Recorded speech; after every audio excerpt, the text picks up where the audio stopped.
एक गरीब घराने की बिटिया थी, साधारण परिवार, बहुत गरीब, पर देखने में बड़ी प्यारी थी, सुंदर। उसका विवाह एक अमीर घर में हो गया, चरित्र के कारण और स्वरूप के कारण। जब उसका विवाह अमीर घराने में हो गया तो पिता ने कर्जा लेकर के 2-2.5 लाख में उसका विवाह किया। बहुत साधारण परिवार था, गरीब। रक्षाबंधन के बाद में, अब आपके यहां ऐसा होता है कि नहीं होता है, हमारे तरफ में बेटी पक्ष के यहां से मिठाई जाती है। रक्षाबंधन बेटी पक्ष के यहां से मिठाई जाती और उस मिठाई को पूरे मोहल्ले में बांटा जाता है, बिटिया के ससुराल में। तो बिटिया को तो पता था कि हमारे घर पर ज्यादा कुछ है नहीं, अमीर घराना, और 1-2 मिठाई के डब्बा में कुछ होना नहीं। तो बेटी ने अपनी मां को फोन लगाया, बिटिया, मां, रक्षाबंधन आ गई है और मिठाई पहुंचानी पड़ेगी आपको, कितनी मिठाई भेजोगी? तो मां ने रोते हुए फोन पर कहा, बेटा, अभी अभी शादी करी, कर्ज बहुत हो गया, हमारे पास कुछ है नहीं, तुम्हारे पिताजी के पास में मात्र 400 रुपया है, उन्होंने भी 2 साल से कपड़ा नहीं खरीदे, पर बेटा 400 रुपए में जितनी मिठाई आएगी हम भेज देंगे।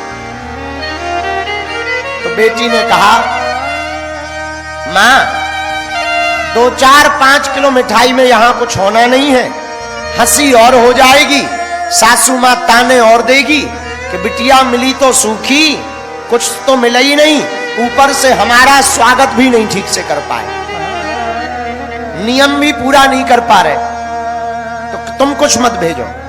पर मां ने कहा, बिटिया, फिर भी नियम है, हम भेज देंगे। आहा, रक्षाबंधन का दिन आया, सासू मां ने पूरे मोहल्ले और पूरे रिश्तेदारों को बुलाया है कि आज बहू के घर से, मायके से मिठाई आई है, सब लोग आओ। अब तो बेचारी बहू बड़ी चिंतित हो गई कि हमारे घर से तो मिठाई आई ही नहीं, हमने तो मना कर दिया है, पर इन्होंने तो पूरे मोहल्ले को न्योता दे दिया, और अगर आज मिठाई नहीं आई तो जगत हंसी होगी और 4 लोगों के सामने सासू मां हमें सुनाएगी। लेकिन क्या देखते हैं, सासू मां ने आवाज लगाई, अरे बहू, नीचे तो आओ। ये दौड़ी दौड़ी गई, प्रणाम किया। हाँ मां। सासू मां ने कहा, बेटा, तुम्हारे मायके से बहुत मिठाई के डिब्बे आए हैं, 1-1 डिब्बा सबको अपने हाथ से बांटो। बिटिया बड़ी चौंक गई, देखते देखते 100-150 डब्बे बड़े रखे हैं भरे, 1-1 करके उसने बांटा। उसका दिमाग बड़ा परेशान, मन में कहने लगी, मां ने तो हमसे कहा था कि हमारे पास 400 रुपया है, मां ने बड़ा झूठ बोला, लगता है कहीं से उधार लेकर के भेजा होगा। तुरंत भागी भागी ऊपर छत पर गई, मोबाइल निकाला और फोन लगाया, कहा, मां, तुम बड़ी झूठनी है, तुम कह रही थी मात्र 400 रुपया है, इतनी सारी मिठाई कैसे खरीद ली? मां बोली, बिटिया, हमने तो कुछ भी नहीं भेजा, शाम तक पहुंचेगा, अभी पिताजी निकले नहीं है, रुपयों की व्यवस्था कर रहे हैं, किराया भी नहीं है। तो बिटिया कहने लगी, मां, यहां पर कैसे मिठाई आई? वो तो हमें पता नहीं है। जैसे ही फोन रखा, सामने सासू मां खड़ी थी, हाथ जोड़ करके बहू कहती, मां, ये मिठाई कहां से आई? मुस्कुराते हुए कहा, बिटिया, 1 डब्बा अगर तेरे घर से आया, 1 डब्बा अगर 1 किलो मिठाई तेरी मां ने भेजी है, तो मैं भी तो तेरी मां हूं, जरूर सासू मां हूं, पर 99 किलो मैं भी तो दे सकती हूं, 99 किलो मैं भी तो दे सकती हूं, क्या मेरा अधिकार नहीं है? क्या तुम मेरी बिटिया नहीं है? इतना सुनते ही झरझर करके आंसू बह गए बहू के। बताओ ऐसे घर में कहां महाभारत होगी, ऐसे घर में कहां क्लेश होगा, ऐसे घर में कहां लड़ाइयां होगी, ऐसे घर में कहां बंटवारा होगा जहां सासू मां बहू का मान बढ़ाए और बहू सासू मां का मान बढ़ावे, जहां एक दूसरे का मान बढ़ाए उस घर में कभी बंटवारा नहीं हो सकता। इसलिए मेरे प्रियजनों, मेरी आत्माओं, महाराष्ट्र के जितने भी लोग आज की कथा में सुनने आए, तुमने राम कथा से क्या सीखा हमें ये पता नहीं है, तुम्हें हमारी कथा कितनी समझ में आई हमें ये पता नहीं है, तुमने राम कथा से क्या पाया हमें ये पता नहीं है, पर राम कथा से अगर घर तुम्हारा मंदिर नहीं बन पाया, घर का कलेश नहीं मिट पाया, तो तुम्हारा सुनना बेकार है। अच्छा, पहले के जमाने में बहू लाते थे, आज के जमाने में बहू रानी लाते हैं। एक सासू मां हमें मिली, बोले गुरुजी क्या बताएं, हमारी बहू बहुत विचित्र है, बहू रानी बहुत विचित्र है। हमने कहा क्या विचित्र है? बोले काम ही नहीं करती। हम कहा जब तुम बहू रानी लाई हो तो रानी थोड़ी काम करती है, काम तो बेटी करती है। बोलो जय सिया राम, जोर से बोलो और जोर से बोलो।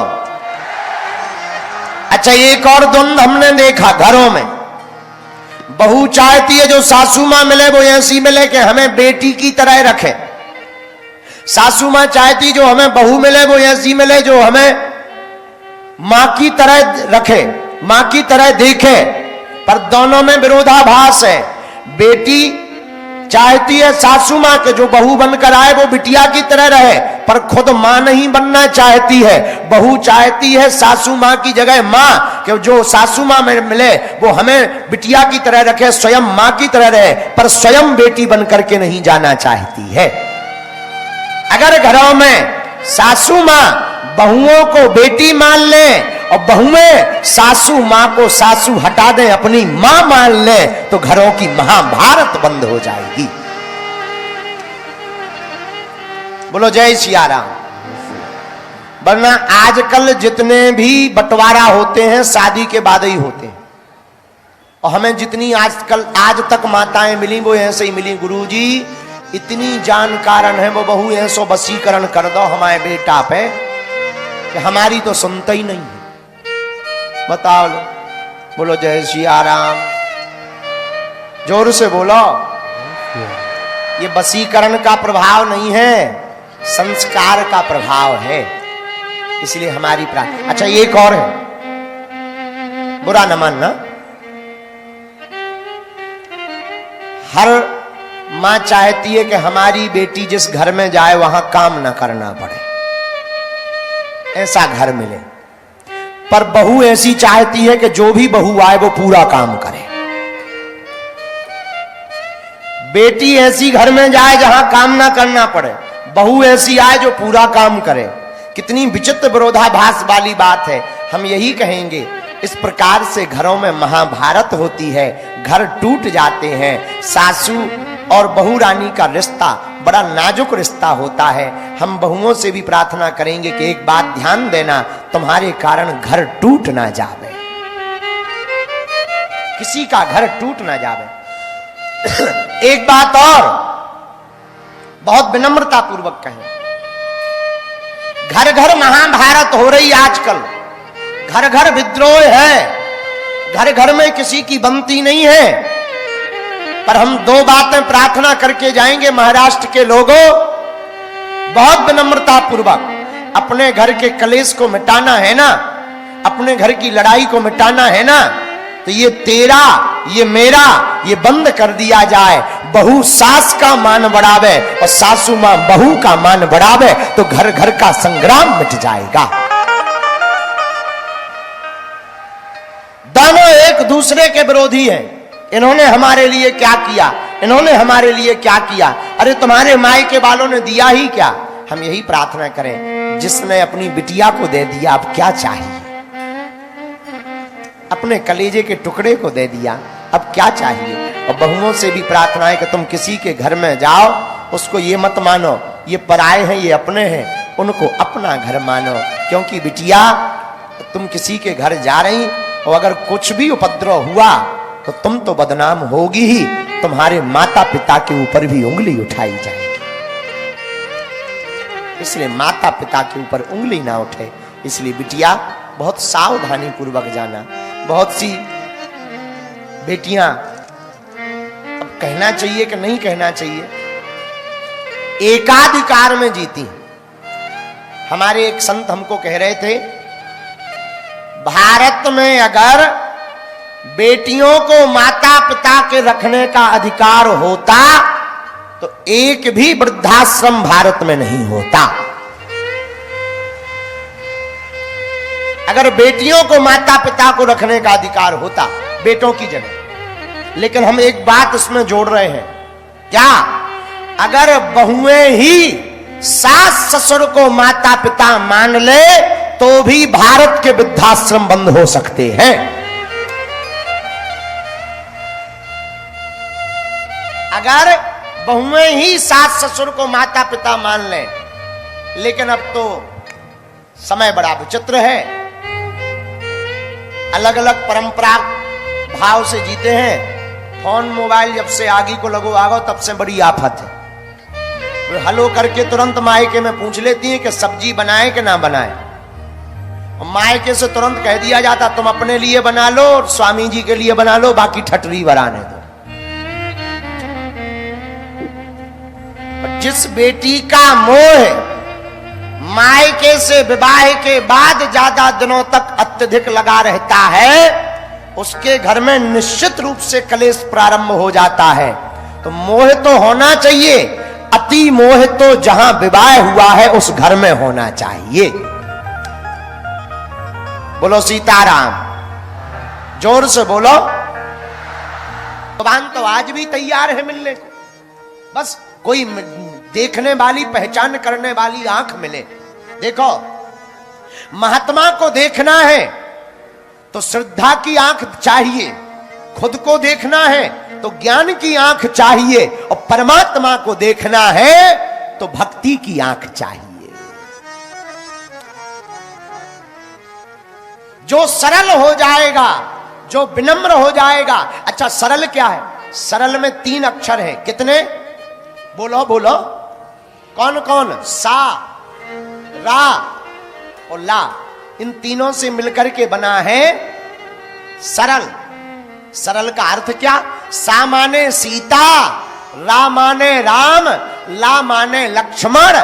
जो सरल हो जाता है उसके अंदर यह तीनों विराजमान हो जाते हैं। बोलो जय सिया राम। अच्छा, अब प्रश्न उठता है, सरल क्या कहलाता है? सरलता का उदाहरण सुनिए। एक बार हम पूर्व जन्म में मोहाड़ी आए। यहां हमारा चेला रहता है चंगीलाल। उसने कहा गुरुजी हमारी माताजी को मिलने चलो। उसकी माताजी थी मारवाड़ी।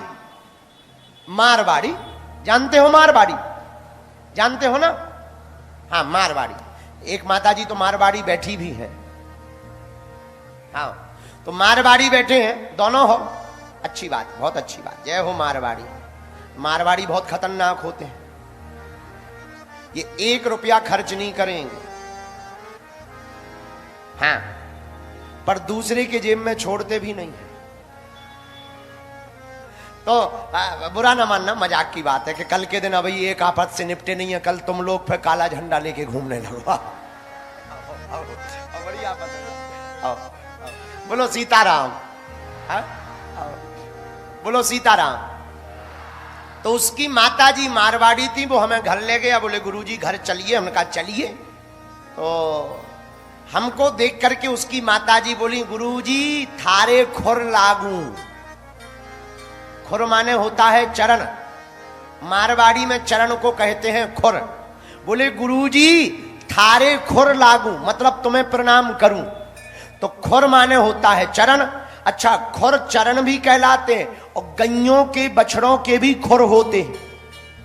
तो हमने उनको समझाया। हमने कहा माता जी ऐसा नहीं बोलते हैं, खुर नहीं कहते, चरण कहते हैं। खुर तो गैयों के होते हैं, बछड़ों के होते हैं, गायों के होते हैं। इंसानों के खुर नहीं होते, चरण होते हैं। खुर मत बोला करो, नरक जाओगी नरक। पता है वो क्या बोली? गुरुजी हमारे भाग्य में कहां नरक लिखा, नरक तो आप जैसे महापुरुषों को प्राप्त होता है।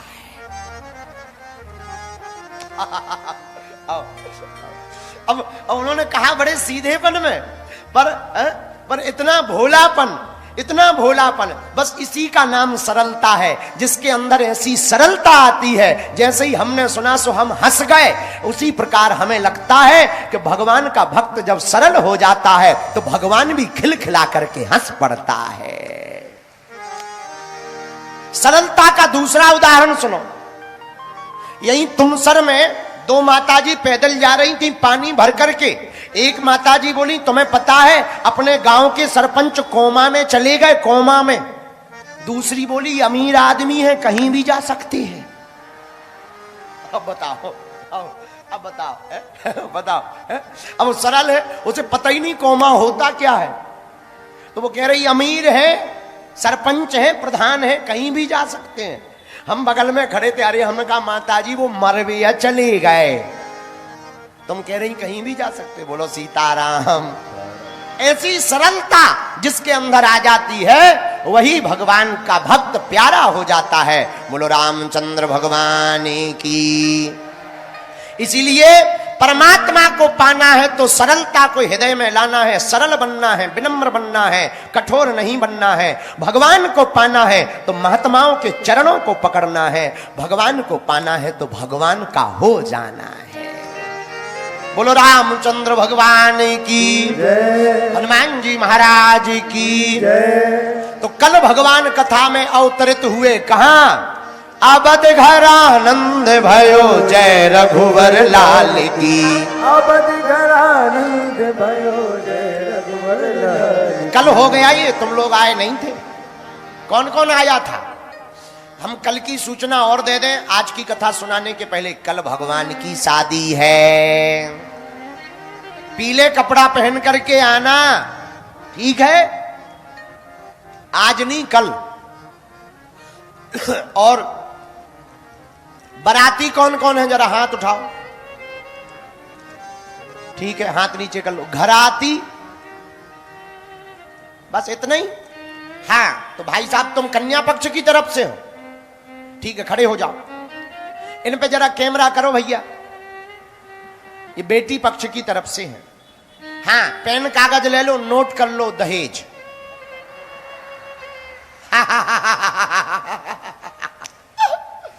देखो हम तो दूल्हे राजा की तरफ से है।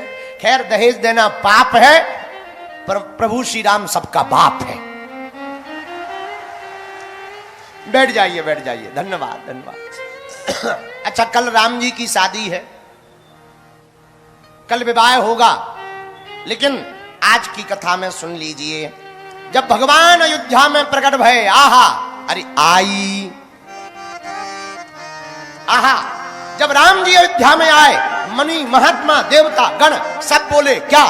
आई बाहर हंसते हंसते आया राघव सरकार हंसते हंसते हो।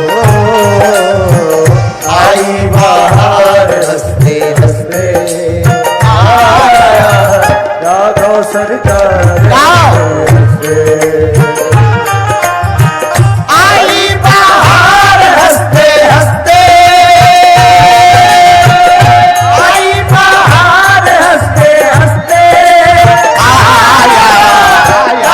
सरकार हंसते हंसते आई बाहर हंसते हंसते आई बाहर हंसते हंसते। दोनों हाथ उठा करके राघव सरकार हंसते हंसते आया राघव सरकार हंसते हंसते आया राघव सरकार। दोनों हाथ उठा करके चलो हम लोग भी हंस लें।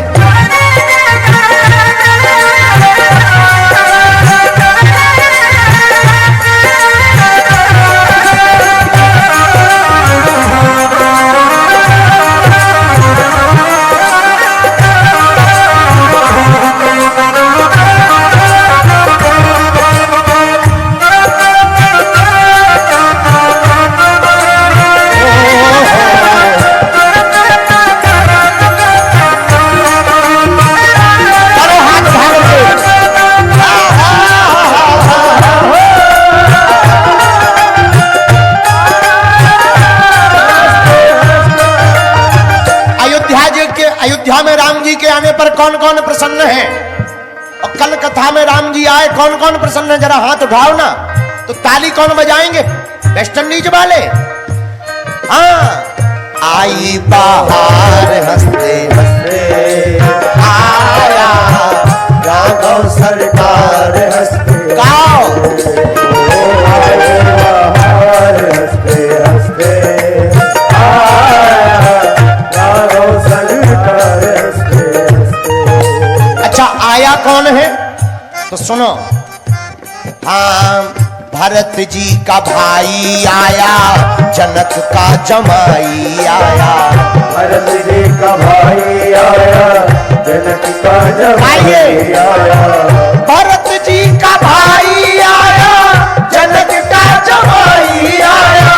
भरत जी का भाई आया, जनक का जमाई आया। सीता भरतार हंसते हंसते, सीता भरतार हंसते हंसते आया राघव सरकार हंसते हंसते। आई बाहर हंसते हंसते, आई बाहर हंसते हंसते आया राघव सरकार हंसते हंसते। आई बाहर हंसते हंसते आया राघव सरकार हंसते हंसते। बगल वाले भी दोनों हाथ उठाकर ठुमका लगाओ।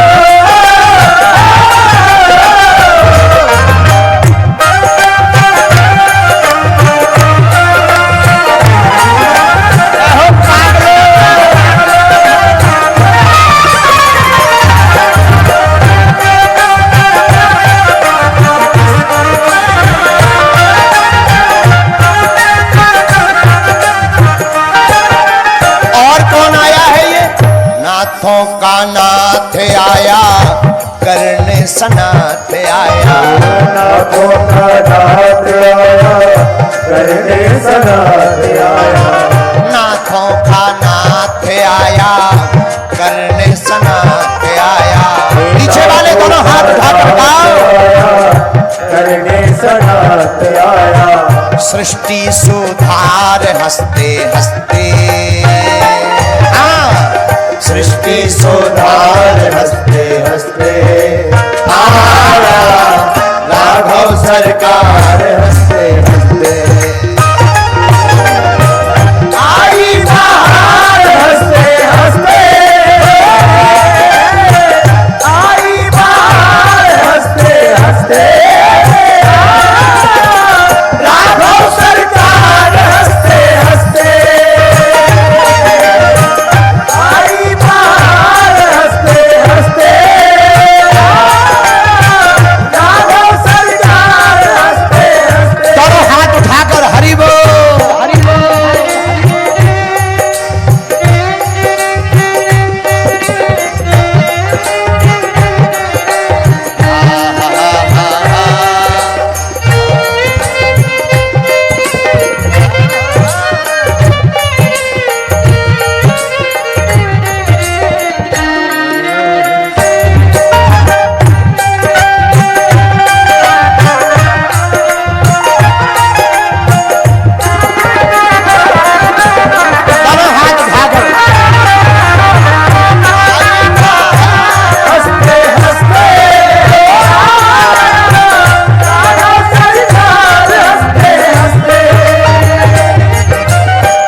तपसिन का त्याग आया, भक्तन अनुराग आया। तपसिन का त्याग आया, भक्तन अनुराग आया। कृष्ण का त्याग आया, भक्तन अनुराग आया। कृष्ण का त्याग आया, भक्त में अनुराग आया। और प्रेमिन का प्यार हंसते हंसते, प्रेमिन का प्यार हंसते